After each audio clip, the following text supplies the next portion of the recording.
And we'll clean up the other one. So remember, shellac is a great finish to use in the shop. It's very easy to use. It's great for beginners and professionals alike.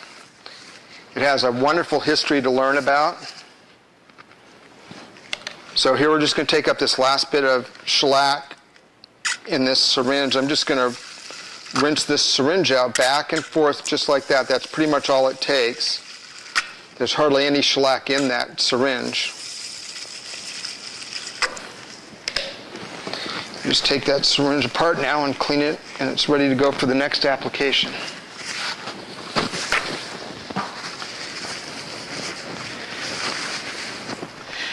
So it's been a couple of hours, and I've been coming by and shaking up this shellac. Everything is dissolved at this point. There's just a few granules left on the bottom that are being a little resistant. So just to review what we did today, we first of all mixed shellac from dry flakes. We made a 1 pound cut of amber shellac. We also reduced or diluted a pre-existing cut. Now again, that can be from shellac that you've mixed and you want to make a lighter cut, or from shellac that you've purchased from the woodworking store or home improvement store. In this case, we used 2 pound cut de-waxed shellac and reduced it to a 1/2 pound cut, which is also called a spit coat. So let's go through filtering this shellac into its final container. Okay, to filter this shellac into its final container, we're going to use a filter, and you can either use these filters that you can buy at the paint store that have a small filter screen built into the bottom, or a lot of us have a medium-sized plastic funnel like this laying around our shop, garage, or kitchen. If you use this type of device, all you need to do is take a coffee filter, or sometimes I take a piece of regular paper towel, fold it in half again, and then I just cut an arc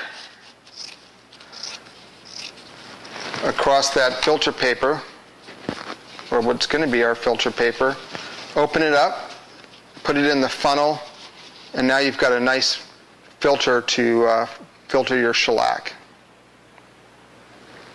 It's helpful to have some kind of support for that device. And what I use in my shop is a piece of cedar. I have a small hole bored in the edge of it, which accepts an aluminum rod, and I just have a cap on the end just for safety. And basically what I do is I just run that rod through the hole in the funnel, put it in the cedar block, and then I just use one of these little badge clips. I think all of us have seen these from the different badges from work or wherever. I use that just to stabilize the funnel. You just get it into position, slide that clip up, and you're ready to go. That way you've got 2 hands free to hold the bottle and pour your unfiltered shellac, and you don't have to worry about things moving around. I've been using this same filter for quite a while, and I just flush it out with some alcohol at the very end, and it's ready to go for the next batch. So again, I've been shaking this shellac up for the last 2.5 hours. It's all pretty much dissolved at this point, and once it's filtered, it's ready to go for whenever I need to use it.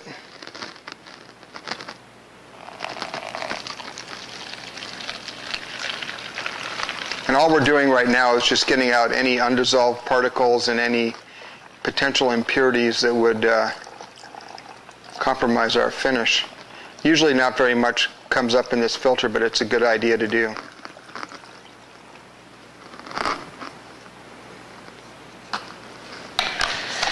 And I'll just end up rinsing this out with some alcohol and use it next time I need to mix up a batch of shellac.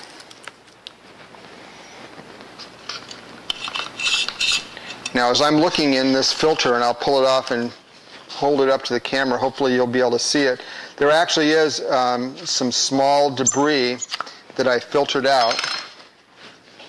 And hopefully this will not give everybody motion sickness, but you'll see in the bottom there's some little black granules that we filtered out. All right, well, I'm going to wind up this episode. Don't forget, label your shellac because it has about a 6-month shelf life, and you don't want to finish a great project and apply some shellac that is possibly not going to dry well. So 6 months, get rid of it, make another batch. Again, this is a real fun finish to use in the shop. Well, I'm going to end up this episode right now. We did use a household device in the shop, a coffee or spice grinder. Kind of fun. Tune in next time, and we're going to go over another application for another household device. This is a little hot water warming pot. And no, it's not to keep my coffee warm. Come back again. Looking forward to having you back in the shop.